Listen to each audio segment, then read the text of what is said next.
I spent $2.6 million on software a couple of years ago trying to build out everything that AI can do in a day now. I think most agency owners are nervous right now. They're like, AI sucks. It's not good enough, which is true. However, at this very moment, I do think AI is ready officially now. So, Stephen, for those who are not familiar with you and your background, tell everybody real quick a little bit about you and what you've built. Yeah, so I'm Stephen Pope. I own My Amazon Guy. We are a 420 person agency that helps Amazon sellers close to 20 mil in annual revenue. We are currently working on a pivot towards agentic AI. We built out a couple other projects we can talk about today and automating as much as we can, and excited to see what AI does for us and how to run with an agency. That's an interesting question that I think a lot of people have is like, okay, what is AI really going to do and not just the hype? Because you hear about all the hype about like, oh, this is going to revolutionize and all this stuff. But like, how do you actually practically use it? First, let's set the stage, right? Like AI is like teenage sex. Everybody thinks everybody else is doing it. Nobody really is. And if they are, they're doing it wrong. Right. And so I'm here to say, though, today that I've changed my opinion in the last 60 days. And I think AI is finally ready.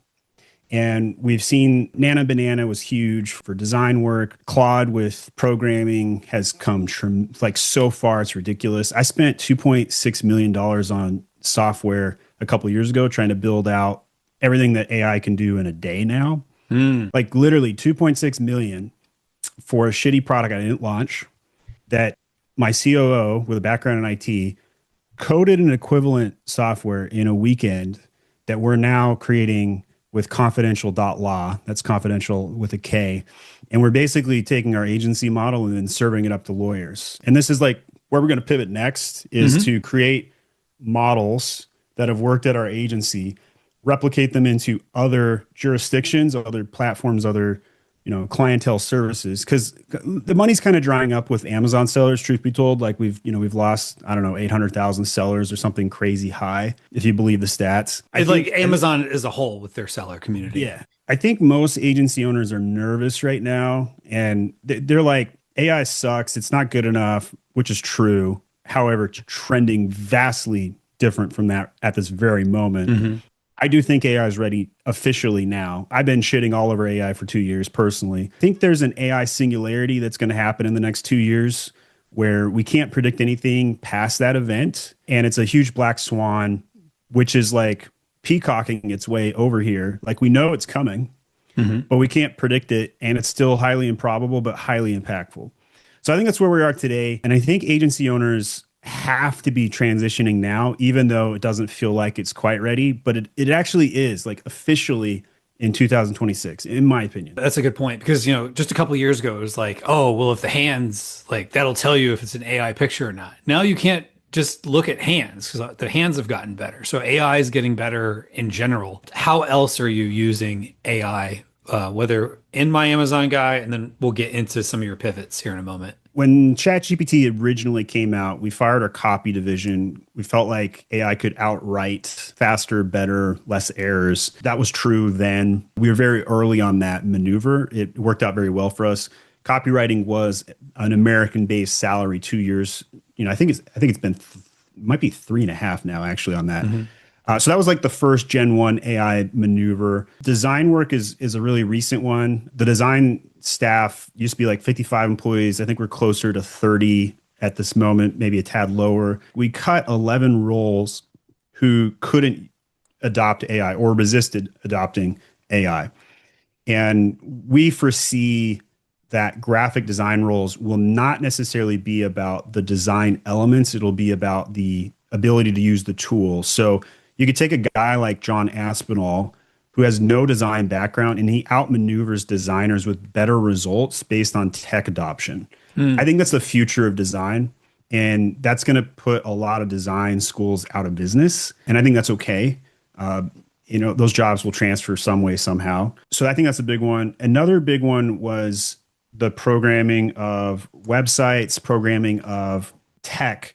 And this is where we're seeing most of the layoffs in online right now, whether it's Facebook, Google, et cetera. Seeing a lot of challenges from companies that can now out program with AI. And it's very specifically usually based in Claude. Claude is being seen as the enterprise tool. We can spin up a website in 2 hours that's good enough to go. So, like, for example, I come up with the idea that we're going to start selling a CRM, billing software, et cetera, to lawyers. I come up with the idea, I go buy the domain, and hours later, we have a website spun up, email system completely done, and then built the back end the next weekend, a couple days later, and enough that people can sign up, use the tool, and we're off to the races. Like, that's millions of dollars in software dev done in a blink of an eye, really. So I think that's structurally where we've seen some of the biggest adoptions. I'll give you one other example. And this is probably the one that will be most interesting to other agency owners, and that is a churn red alert. So I started taking some free calls for people to give AI advice. And in return, I wanted to know what their use cases were. And so one of the strongest use cases that came out of that was the need to have like an Amber Alert for when a client's going to churn. So you can take a system like Fireflies, which is kind of like AI Gen 1 software, where it can see in isolation, like, hey, if a client uses a keyword, call a red flag. The problem with that Gen 1 software is it can't tie it back to see trends. It can't say this call is different than the last 10 calls. And that's where we came in and said, oh, we could do that. We could tie it all together. So we tied the entire client's history together in one boat, and we record every single client call. If you're not recording client calls, that's insane. You need to record everything. Record every sales call, every client call. This is data galore to how to run your company, marketing especially, ops, et cetera. And then we were able to figure out, like, with probability indexes, who's going to churn, who needs a touch base from a higher rep in the company, and structurally figure that out. We also ran analysis for how much churn increases under various scenarios, whether it's market scenarios, a transitioning employee issue, like a transfer or an employee resignation. So we have all of that data down pat, and we know exactly what happens, and we can make educated calls. So if we know we got an account manager that comes to us and says, hey, I want 2x my salary or I'm gone. Well, now I can see, well, if you leave, I'm going to lose X% of revenue. Let me just run the math. Oh, that doesn't make sense. Go ahead and leave. No problem.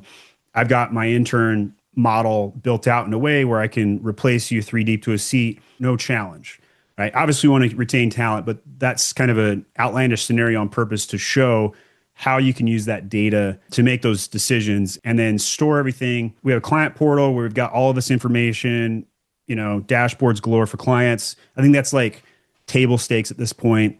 All the big enterprise agencies have been doing that for a decade, but AI makes it easy for a smaller agency to do that now. And then we also have an internal MAG server where we put all of our internal information, isolate it down to the role. So for example, we have a personality survey called Culture Index. And if we want to know an employee's survey results, boom, it's stored here. Here's how to pull it, or you can search for it, et cetera. Or the last time we did an employee eval, which again, this is all baked into regular software run of the mill if you want to go pay enterprise tools to do this. But now you can use Claude to build it out for yourself, customize it quickly, and then go live so fast. So this is what I'm seeing. How do you implement that stuff is probably a question some people are asking. Do you just ask Claude or ChatGPT or whatever LLM you're working with? Yeah, you can basically go in and act as a developer. You tell it your use case. You can program out how it does the delivery. So if you're looking for a basic format, it can turn a savvy typer, right? Not even a technology guy, but a savvy typer into a technology specialist. A visionary right now can go in there and build to their heart's content. There's no sky to the limit. So Jeff Bezos is on record saying, bad ideas don't kill companies. Too many good ideas do. That's where we're at with AI. Now it's not a question of killing the idea with dev costs, right? So what happened in the past is these IT dev guys would push back and say, sure, we can do that feature, no problem. Cost $40,000. Or this one feature costs $200,000. And now they can say, sure, we can do that. Here you go. And have it back in the hour. So now you got owners that are like salivating and they want to do everything. So now it's not a question of bad ideas. It's now a question of too many good ones.